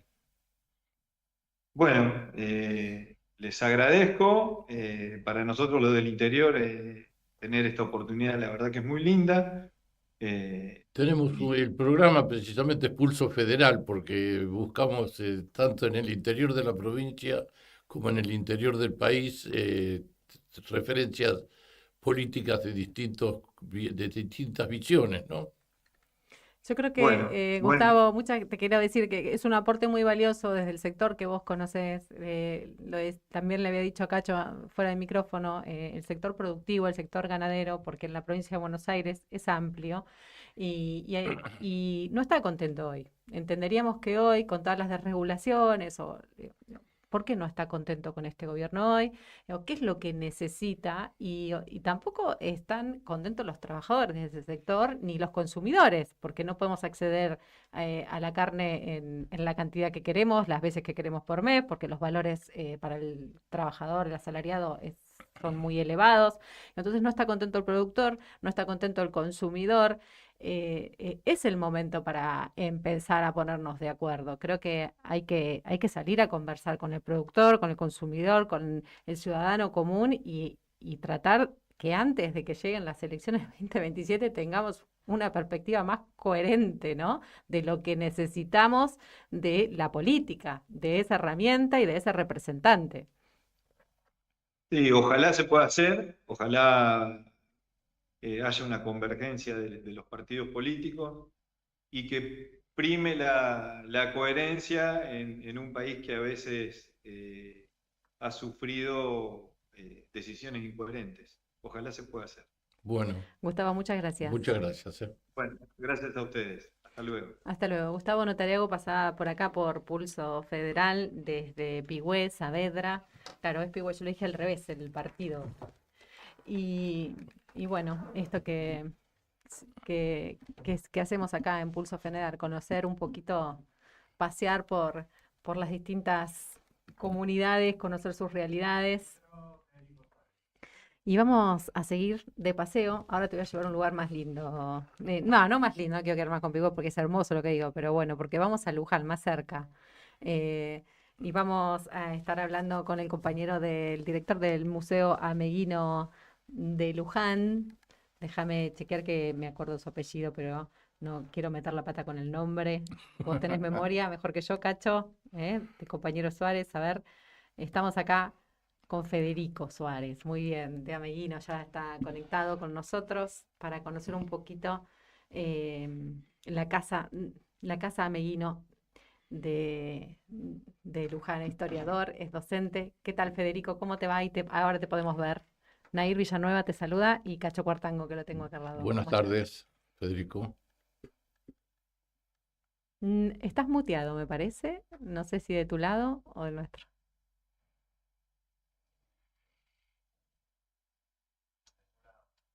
A ver, ahora ahí. A ver, ahora creo que sí. ¿Ahora me escuchan? Sí. Sí, bueno, la tecnología. Tecnología. Bueno, pasamos muy rápido de un tema a otro, así que te pido disculpas, Fede. Acá estamos. Buenas tardes. Ayer Buenas tardes. tuvimos el aniversario de San Martín y vos creo que podés hacer una referencia a nuestro Sí. máximo prócer. Sí, a ver, para nosotros San Martín, para los que seguimos un poco la historia, el legado de San Martín, personaje con todas las letras. Podemos hacer un programa entero de San Martín, pero por ahí el contacto con ustedes se refería un poco a 17 de agosto, todo lo que significó y todo lo que significa, y sobre todo en estos tiempos, ¿no? A mí me gusta mucho hablar del San Martín que todos conocemos, que fue ese genial militar, ese genial tacticista, pero también me gusta poner en el foco y empezar a narrar el San Martín político, que quizá en el siglo XXI lo necesitamos volver mucho a sus fuentes, ¿no? Cuando hablo del San Martín político es el pensar en el San Martín que tomó decisiones, muchas veces con un gobierno adverso, ¿no? Como el centralismo de Buenos Aires, como los porteños, con al mando de Rivadavia, de Carlos María de Alvear, y analizar y estudiar mucho lo que fue su gobierno de Cuyo y lo que fue su protectorado del Perú, con medidas para el momento muy Revolucionarias. avanzadas. Sí, sí. Un visionario, sí, sí, sí, una persona que está hablando de la educación, que está hablando de discutir la posesión de la tierra, que está hablando en agravar los impuestos a los productos de afuera, a motorizar lo que es una industria regional. El gobierno de Cuyo, la verdad, es una cosa fabulosa desde ese punto de vista, en Contanos el un sentido de que por ahí poquito Cuyo tenía... sobre la ¿Cómo, posesión cómo? si te puedo preguntar sobre Sí. la posesión de la tierra que dijiste, o la perspectiva de San Martín, la mirada, el planteo de ese momento que quizás nos puede resonar hoy. Sí, sí, es interesantísimo, ¿no? Porque pensemos que San Martín cuando se hace cargo del gobierno de Cuyo, que son las actuales provincias de Mendoza, San Juan y San Luis, vivían 4.900 personas, ¿no? Y de repente hay 5.000 personas más, que es el armado de todo un ejército, porque él tiene que recibir a parte del ejército de Chile y el ejército que él está armando, que le mandan tropas de Buenos Aires, de diferentes puntos de lo que era la Argentina de aquel entonces, que no le llamamos la Argentina tampoco, ¿no? Y la discusión de la tierra significaba esto. Él notaba que en su gobernación de Cuyo, la posesión de la tierra estaba en manos de las élites, sobre todo españolas, que obviamente no estaban de acuerdo con su proyecto continental. Pensemos que San Martín viene con un proyecto continental. Él habla de una América grande, ¿no? De una patria grande, que hoy está, este es un término que estamos tratando de volver a poner sobre la mesa. Y cuando hablaba de la posesión de la tierra es esto, ¿no? Es expropiar esas tierras que no estaban declaradas por parte de los españoles, que no tenían un papel, que por ahí no tenían la posesión legal de años y años de pertenecer a familias de élite. También hay una cuestión en eso que es fundamental e importante, ¿no? San Martín tuvo en contra, como yo les decía recién, todo el centralismo porteño, pero también las élites de las capitales de aquel entonces, de lo que eran las Provincias Unidas de Río de la Plata, eran muy complicadas. Y Entonces, él Salta es un con Güemes, experto. por ejemplo, también. A Güemes le pasa lo mismo en Salta, a Belgrano le pasa lo mismo con el Ejército del Norte. Es decir, las personalidades que vienen a poner sobre la mesa esta discusión, y personalidades que en su momento hablan de abolir la esclavitud, y que hablan de fomentar la educación y de fundar bibliotecas, entre otras cosas, y molestaban. Y ahí es donde entramos en esto de discutir la tierra, como vos decías recién. La pregunta, me encantó este tipo de pregunta, ¿no? ¿Qué hacemos con la tierra? Y San Martín ya está discutiendo, a ver, no tienen una posesión, bueno, son tierras que pasan a ser del Estado mendocino, del Estado de Cuyo, para fomentar lo que era la industria del vino en ese momento, para construir acequias. San Martín es un visionario también en esto de la obra pública. Él embellece todo lo que era el paseo de la Alameda en Mendoza, por ejemplo, ¿no? Urbaniza, fomenta un sistema carcelario que no existía, es decir, lo que era la justicia en aquel entonces también.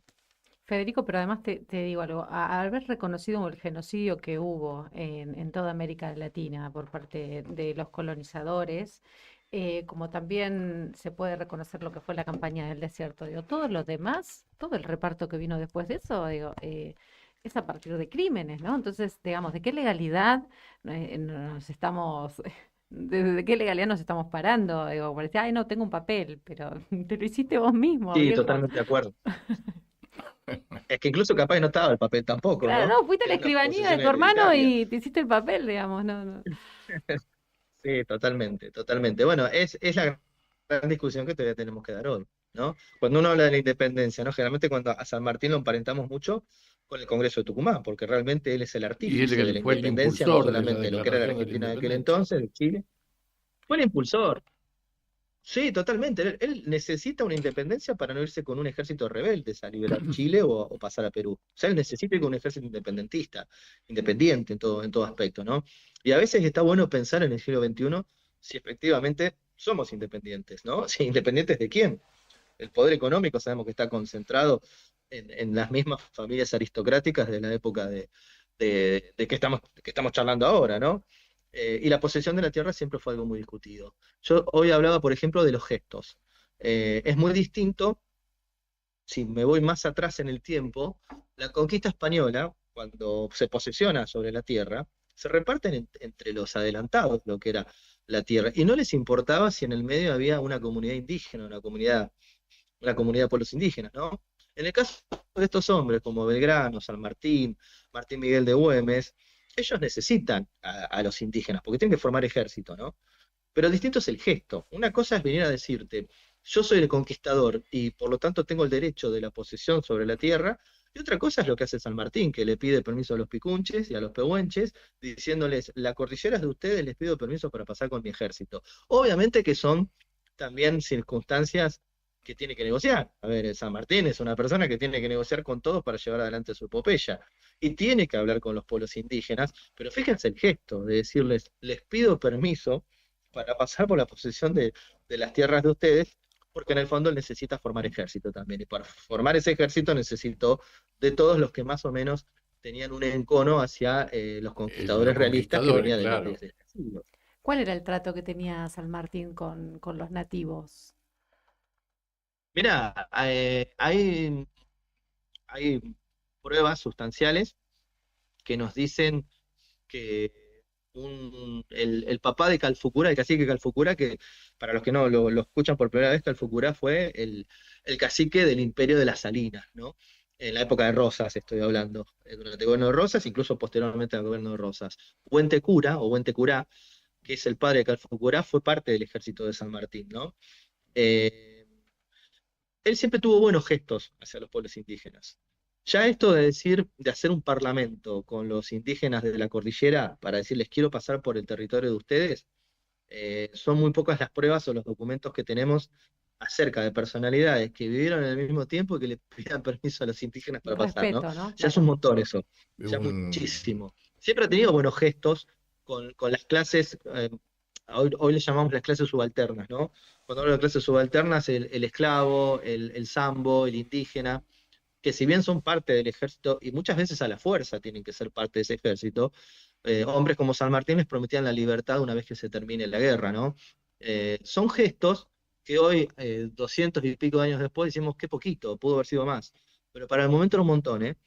Para el momento era plantarse de esta forma, con estos gestos y con estas acciones era una cosa avanzada. Pero tenían también en sus filas, ¿no? De soldados, gente. Sí, sí. Sí, a ver, también hay que reconocer que, y hay que decirlo, ¿no? Cuando se armaban estos ejércitos a la fuerza. La leva Claro. era Sí, generalmente no era formar por ejércitos. voluntariamente. No, claro, claro. A ver, las levas era generalmente, sea San Martín, sea Carlos María de Alvear, sea cualquier jefe que pueda estar en una sintonía o no con San Martín, las levas era obligatoriamente sobre las clases subalternas, sobre las clases populares. Actualmente El formar el ejército, reclutamiento de los soldados en los países que están en conflicto no claro, es es el reclutamiento a voluntario. la fuerza. Es reclutamiento a la fuerza. Pero bueno, están acompañados de gestos. Yo recién les decía, San Martín a los esclavos les prometía la libertad una vez que se termine la guerra. Son horribles a ver desde el punto de vista del siglo XXI, es muy poco. No, muy, pero hay que antes no tenía contextualizarlo, hay que contextualizarlo. Claro, sí, fundamentalmente es en un contexto muy distinto a lo que vemos hoy o a lo que podemos analizar hoy 200 años después.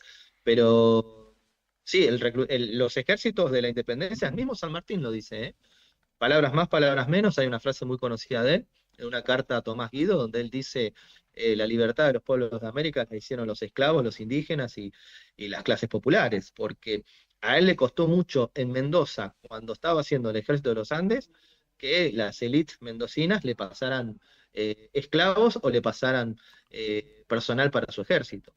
Y ahí ven esa leva forzosa, que lo decimos, pero bueno, hay un San Martín que lo reconoce. La libertad de América se dio porque las filas de los soldados estaban puestas en esclavos e indígenas. Por supuesto, ¿no? Está claro eso. Contanos un poquito del museo ahí, Casa Meguino de Luján, qué podemos encontrar, qué se puede visitar. Sos el director ahí Sí, mirá, es un museo municipal Sí. Que es la casa donde vivió Florentino Meguino su niñez, donde nacieron sus hermanos menores, Juan y Carlos, que actualmente eh, prácticamente vivimos de instituciones escolares porque tenemos más de 150 grupos escolares por año. Es una casa antigua, de 1850, donde el gran legado es precisamente quién vivió en este lugar, ¿no? Entonces lo que intentamos transmitir es la figura de Florentino Meguino, uno de los pioneros de la ciencia, uno de los pioneros en discutir la presencia del ser humano sudamericano, la antigüedad que tiene, y sobre todo ser un paleontólogo por excelencia, que fue a finales del siglo XX y principios del siglo XX, ¿no? Esta casa es donde pasa su niñez, yo les decía recién, es la casa donde vivieron sus hermanos, donde su padre, Antonio, que era un inmigrante italiano, pone su zapatería. Estamos hablando de la inmigración de oficios, ¿no? De muchos, sobre todo italianos, españoles, pero en este caso son genoveses que dejan su tierra natal para establecerse en la Argentina y sobre todo acá en Luján, y que para nosotros es un placer custodiar este legado. ¿Y Es dónde decir, estudió trabajar en una... Meguino? ¿Cómo? ¿Dónde Perdón. hizo sus estudios, Meguino? Él estudia en la escuela primaria de Luján, se llamaba en ese momento Escuela Elemental de Varones, la escuela 1 de Luján, que es la escuela, un detallecito ahí también es histórico, ¿no? La escuela de Luján, la escuela 1 de Luján es considerada la primera escuela de la provincia de Buenos Aires, porque era la escuela de Cabildo, es la escuela colonial, ¿no? Y es ahí donde Florentino Meguino hace sus estudios, un poco por ímpetu y un poco porque estas primeras familias de inmigrantes italianos tienen en su haber, en su vida cotidiana, la alfabetización, la educación. Estamos hablando en un momento donde la escuela no era un derecho y donde los chicos de la edad de Florentino, cuando él vivía en Luján, no iban a la escuela prácticamente porque era otro tipo de modo de vida.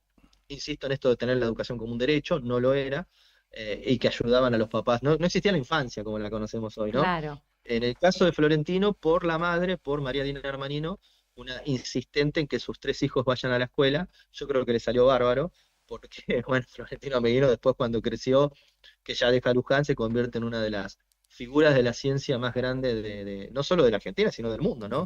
El que quiera estudiar paleontología o el que quiera estudiar acerca de los animales del pasado se va a cruzar con el apellido Meguino sin dudas.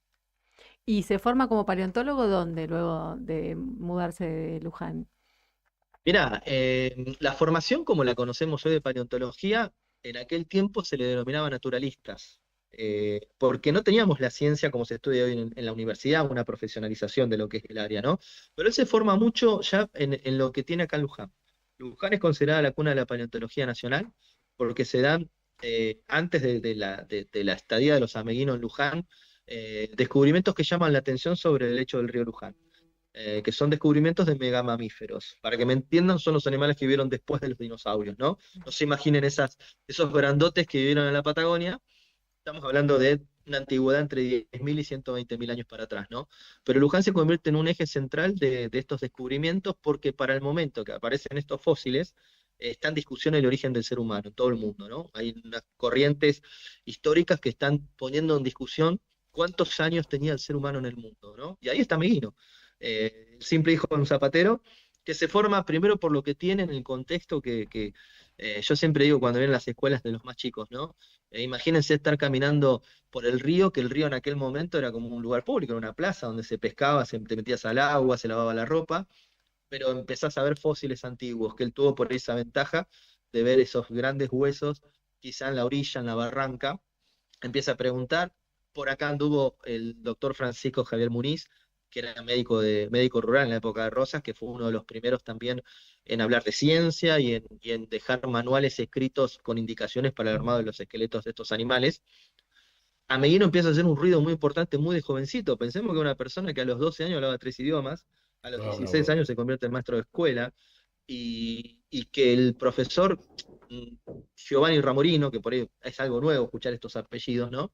Que viene de Buenos Aires a interiorizarse porque hay un maestro de Luján y de Mercedes, porque nosotros tenemos una localidad cercana que es Mercedes, que ahí es donde empieza a ejercer Florentino como maestro, que empieza a hacer descubrimientos y que empieza a hablar de ciencia y que empieza a hablar de el origen de del hombre sudamericano. Llama a Ramorino una personalidad muy destacada en lo que era la ciencia de aquel entonces, y ahí lo padrina bastante. Y ahí empiezan los inicios, ¿no? De un Florentino Ameghino que no va a parar hasta el día de su muerte en clasificar, en reconstruir, en pensar. La verdad que es un... Yo porque estoy en la casa, yo digo entre comillas que ocupo la casa, ¿no? Tengo que Pero hablar bien por es los un... espíritus. Sí, no, por eso, somos muy respetuosos en esas cosas también.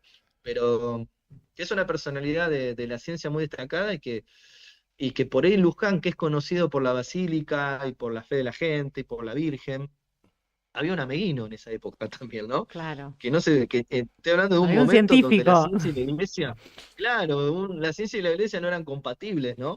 Y en un pueblito tan chiquito como era el Luján de finales de 1880, vos tenés la fe de la gente y uno de los científicos más destacados del mundo. Entonces, para mí es un placer enorme estar en este lugar y sobre todo contar esta anécdota, ¿no? Hoy está todo bien con la basílica, pero bueno, en su momento fue una rencilla muy importante. Y este museo, esta casa, se puede visitar siempre espontáneamente, ¿no? Digamos, hay que reservar, ¿cómo es? No, mirá, estamos abiertos al público. Si son escuelas, si son instituciones educativas, sí, Claro. porque a las instituciones educativas hacemos un servicio de visitas guiadas, que es gratuito, es decir, las escuelas y el público en general, acá es la entrada gratuita, para el público general y para las escuelas. Cuando hablo del público general es la familia que se acerca, la familia que se acerca no necesariamente tiene que reservar, pasa, recorre las salas, si quiere recorrer por su cuenta, recorre por su cuenta, y si no, le explicamos nosotros. Pero para las escuelas sí, nosotros eh, hacemos una inscripción previa por las redes sociales. Tenemos Instagram, tenemos Facebook, tenemos WhatsApp. Entonces, por ahí hacemos eso para que no se nos acumule, llega una Claro. escuela que por ahí No, viene de lejos claro, Ordenarlo un está poco. lógico, y es tiene que esperar lógico. y queda horrible, pobre, ¿no? Más vale que vengan con un horario determinado si podemos atender a todos. Pero muy interesante como paseo escolar, ¿no? Como disparador de todo esto que estamos charlando, ¿no? De este científico y también de la realidad de esta comunidad que en este programa siempre queremos recorrer, que tiene su historia, ¿no? Y que tiene sus referentes también. Sí, Bueno, totalmente. La verdad que además son hinchas independientes por lo que sea, así que con más razón no todavía. están hoy no están No presentes está, los sí, hinchas pero bueno, independientes. sé que está Daniel Ferro, ¿no? Y, No, Eh, nosotros tenemos una pulseada de fútbol precisamente con Daniel Ferro, que hoy no está porque él no solo es de Independiente. Pero nosotros somos de La Plata y acabamos de tener un clásico en La Plata, que es el de Estudiantes de Uy, estudiante Gimnasia, de gimnasia, y sí. que además el Museo de La Plata de Ciencias Naturales tiene mucho que ver con Florentino Meguino. Estamos emparentados con La Plata, totalmente. Nosotros tenemos los inicios de Ameguino, pero ustedes tienen la carrera brillante y el final de Florentino. Los restos de Florentino Ameguino están en el cementerio de La Plata. Él vivió en la esquina de 11 y 60, allá en La mira, Plata. E incluso toda la familia Ameguino se muda a La Plata, en la fundación de La Plata, ¿no? Cuando estamos en los Y en orígenes de La Plata. 1882 se fundó, sí, por ahí debe ser. Claro, y ya los tenés, a la familia Ameguino ya la tenés en 1884. Y él es el vicedirector de Perito Moreno en el Museo de Ciencias Naturales de La Plata, ¿no? Una relación muy complicada entre ellos dos, pero yo Pero siempre eran digo dos lo mismo monstruos, cuando... porque Dos fuera de serie, en lo que es ciencia sí, totalmente. Pero bueno, incompatibles un poco yo creo que personalmente creo que fueron cuestiones de egos más que nada, dos grandes.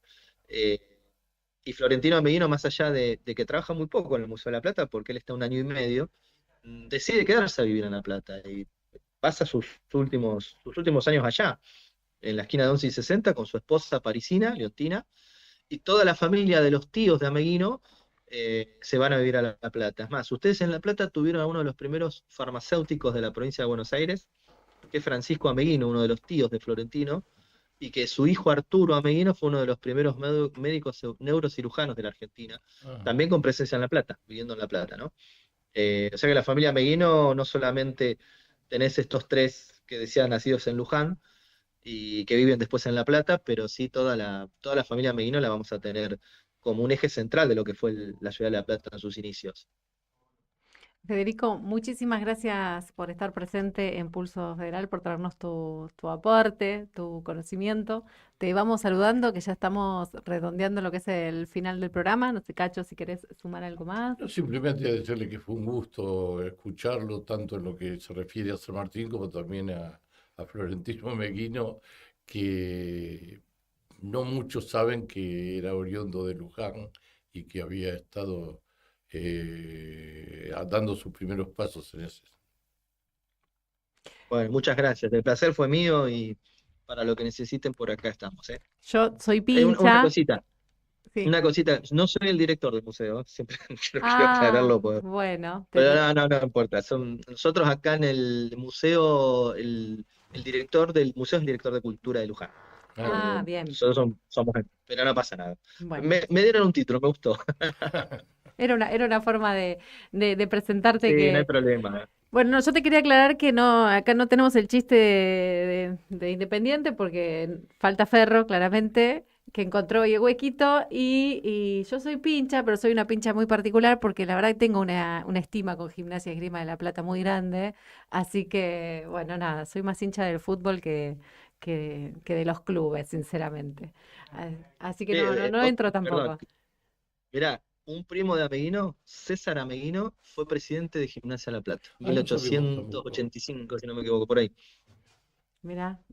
Y sí, que todas las instituciones, si empezás a buscar, tenemos En la década del 90, perdón. grandes figuras, 1892, 93, por ahí. Sí. tanto en Gimnasia como en Bueno, Estudiantes. todo eso lo van a tener en un próximo libro que estoy por sacar de Ah, Ameguino, bueno. así que- Entonces, cuando Cuando tengas el libro, hacemos otro programa. Inclusive nos gustaría tenerte en persona, si fuera en un Sí, martes. sí, cuando tengamos el libro, ya tiré el chivo, horrible, ¿no? Perdón.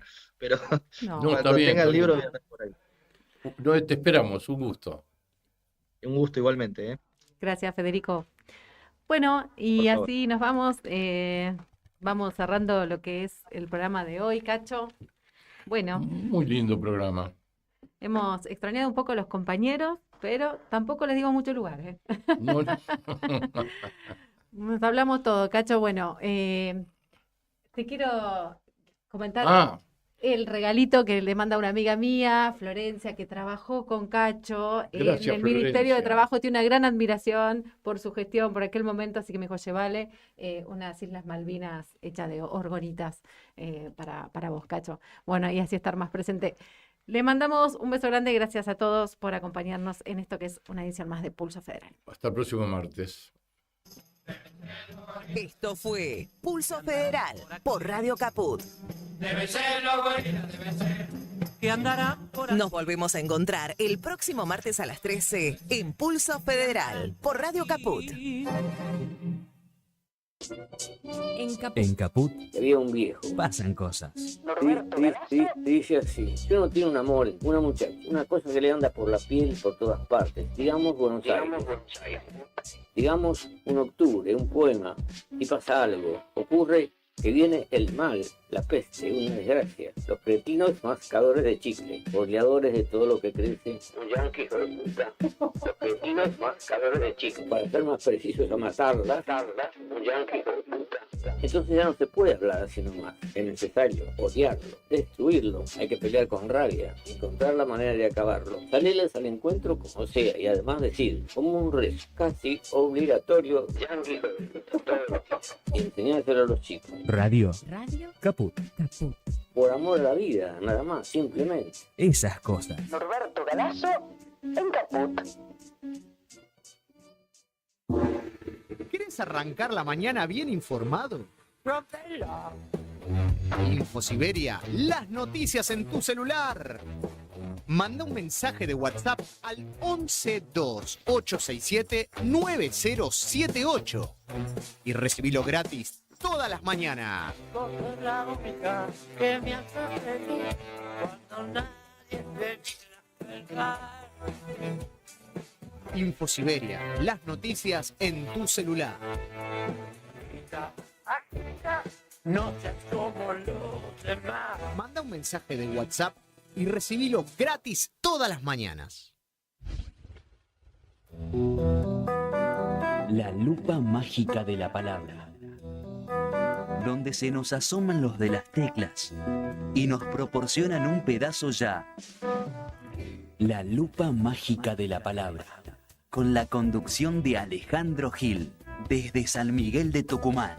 La lupa mágica de la palabra. La palu cájima de la bralapa. De lunes a viernes, a las 12 de la noche. En Caput. Y un recuerdo En Caput del Papa Francisco. pasan cosas. Querida Ana María, de modo especial rezo por las madres, rezo por vos, rezo por son luchadoras. Estoy seguro que, además del reconocimiento de la humanidad, Dios las tiene muy en su corazón. Son luchadoras, son luchadoras. Lucharon por la justicia y nos enseñaron el camino. Y me alegra que vos sigas estas huellas de tu madre, que la transmitas a los demás en tu audición radial. De modo especial rezo por la madre, rezo por vos, rezo por tu madre, Esther, y rezo por todos los hombres y mujeres de buena voluntad que quieren llevar adelante un proyecto de justicia y de fraternidad entre todos. Son luchadores. Nos enseñaron el camino. Radio Caput. Que Dios los bendiga a todos. Esas cosas. Voces de los territorios. El verdadero relato.